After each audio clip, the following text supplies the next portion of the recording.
विनाश बताया। प्रार्थी बन करके रहना हमेशा, क्योंकि करवाने वाला तो परम पिता परमेश्वर ही है। मेरा मुझ में कुछ नहीं, जो कुछ है सब तोड़, और तेरा तुझको सौंपते क्या, जोर से बोलो, क्या लागत है मोर। आइए मैं निवेदन करने लगा हूं, कैसे होगी राष्ट्र की रक्षा, कैसे होगा राष्ट्र का निर्माण। बड़ी बड़ी अट्टालिकाएं बना लेने से क्या राष्ट्र का निर्माण हो जाता है? शोभाराम प्रेमी जी ने पंक्तियां लिखी थी कि सड़क, नहर, ट्यूबवेल, बांध, इंजन, मोटर, विमान बने, पर ये सब कुछ बेकार है तब तक जब तक ना इंसान बने, जब तक ना इंसान बने। याद रखना, जिस दिन कोई युवा, युवती, बहन और बेटी गहनों से लद करके घर से निकल करके चलेगी और उसके मन में कोई भय नहीं होगा, कोई डर नहीं होगा, बियाबान जंगल से निकल करके अपने घर सुरक्षित पहुंच जाएगी, उस दिन समझिएगा कि राष्ट्र का निर्माण हो रहा है। आप सब लोग भली भांति परिचित हैं आज के इस वातावरण से कि क्या कुछ चल रहा है। समाज के अंदर बहन और बेटियों की स्थिति कैसी है। मानव जो है ना, राष्ट्र की एक इकाई है। इसका निर्माण यदि हो जाएगा, इसलिए मैंने एक निवेदन एक दिन किया था। वेद ने कहा मनुर्भव जनया दैव्यम जन्म, तुम मनुष्य बनो और मनुष्य बनकर के दिव्य संतानों की उत्पत्ति करो। कुछ करना होगा, केवल कहने से, जय बोल लेने से राष्ट्र का निर्माण नहीं हो जाएगा।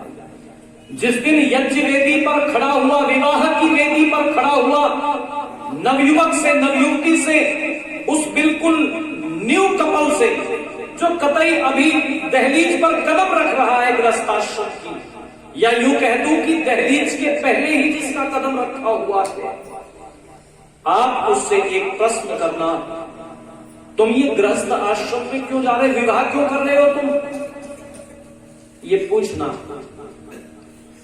यदि आज पूछोगे तो चेहरे पर एक मुस्कुराहट आती है और मुझे कहने की आवश्यकता नहीं है, आप बहुत प्रबुद्ध श्रोता यहां पर बैठे हुए हैं। मैं बस बात इशारे में कह दूं और आप समझ लीजिएगा।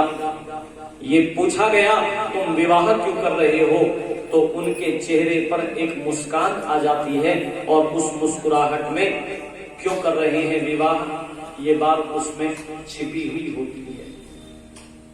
इस देश का ब्रह्मचारी जब विवाह की वेदी पर खड़ा होता था, ब्रह्मचर्य को जी करके एक नवयुवती जब विवाह की वेदी पर खड़ी होती थी और उससे पूछा जाता था कि तुम विवाह क्यों कर रहे हो, तो उनका उत्तर होता था, इस राष्ट्र को एक दैदीप्यमान संतान देने के लिए मैं इस गृहस्थ आश्रम में प्रवेश कर रहा हूं।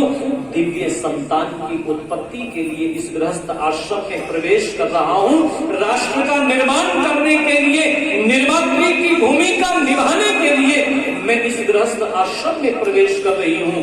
तो राष्ट्र का निर्माण होता था, राष्ट्र का निर्माण होता था। कभी आप बजरंगबली वीर हनुमान को उठा करके पढ़िएगा। महात्मा प्रेम भिक्षु मथुरा में रहते थे, उन्होंने एक उनका जीवन चरित्र ही लिखा, हनुमान गाथा उन्होंने लिखी, हनुमान जी का जीवन चरित्र कभी उठा करके पढ़ना।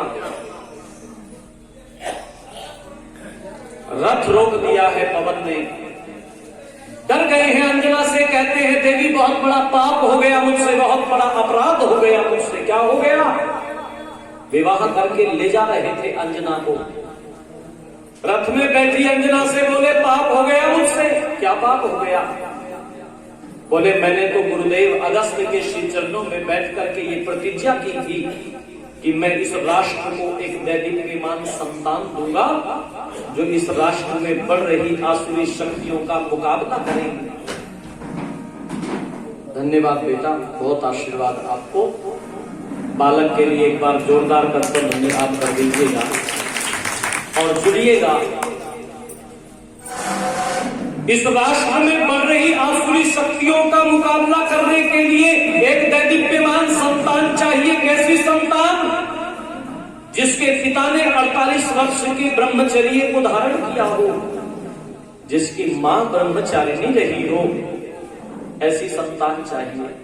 मैंने तो 48 वर्ष का ब्रह्मचर्य धारण करने का व्रत लिया था देवी, और आज मैं तुम्हारे साथ विवाह के बंधन में बंध चला हूं। हे देवी, मुझसे बड़ा अपराध हो गया, मैं तो पापी हूं, मैं तो पापी हूं। मेरी माताओं, आज सुंदर कांड तो करवाते हैं लोग, पर कांड सुंदर कैसे होगा ना ये कोई पता करना चाहता और ना ये कोई बताना चाहता।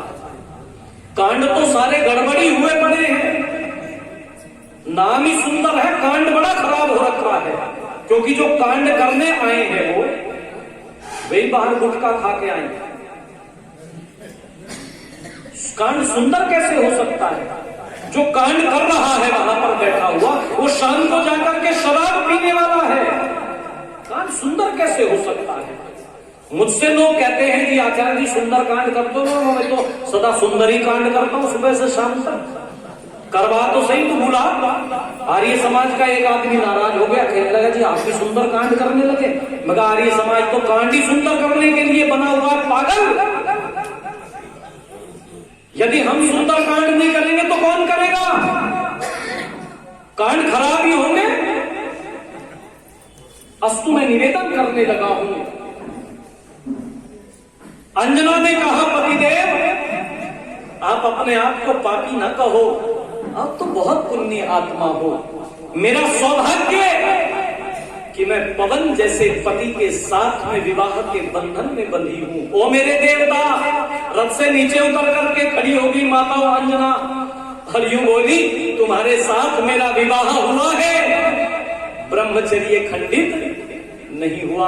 ऋषि दयानंद को पढ़िएगा, ऋषि लिखते हैं गृहस्थ आश्रम में रहता हुआ व्यक्ति ब्रह्मचारी हो सकता है, और संन्यास लेकर के भी लोग लंपटता करके जेल में पड़े हैं। जुड़िएगा, मैं निवेदन करने लगा हूं। अंजना ही बोली, मेरा सौभाग्य है ये, अपने सौभाग्य पर इतराती है अंजना। ओह मेरे देवता, मैं बहुत सौभाग्यशाली हूं, मैं बहुत सौभाग्यशाली भी हूं। पतिदेव ब्रह्मचर्य खंडित नहीं हुआ।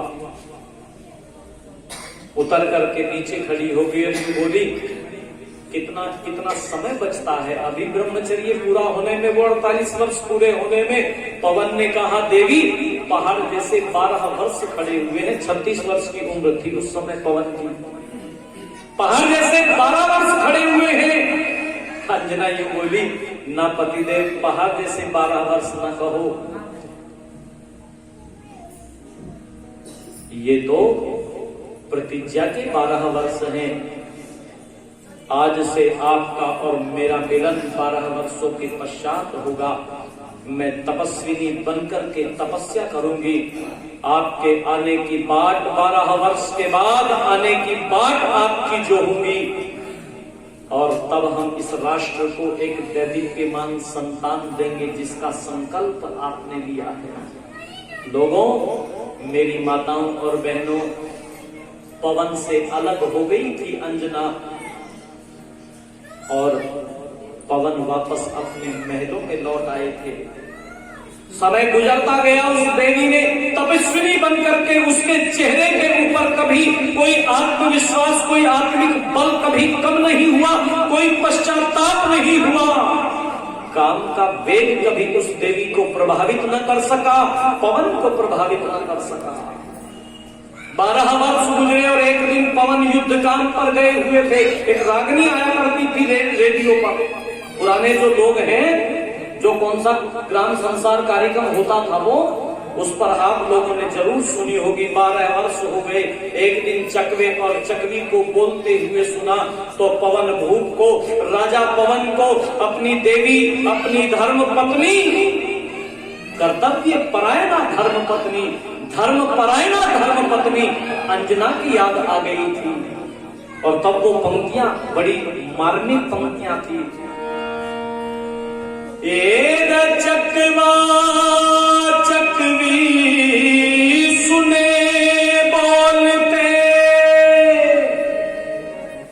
ध्यान भूप का फिर गया,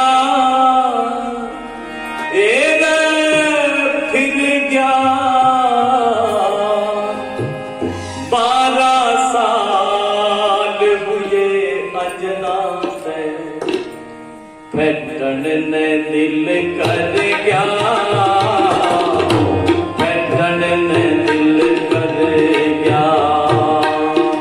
चकवा चकवी सुने बोलते न, चकवा चकवी सुने बोलते, ध्यान भूप का फिर गया, फिर गया 12 साल हुए अजनाब, फैटन ने दिल कर गया, फैटन ने दिल कर गया।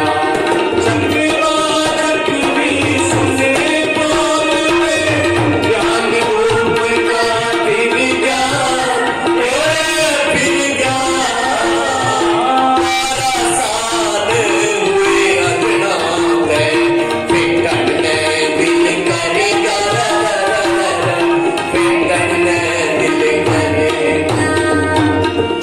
आवे याद मने अंजना की, आवे याद मने अंजना की, करती होगी रंज अंजना, अंजना सारा जग सुना लगे, मंत्री बिन साजन अंजना, मंत्री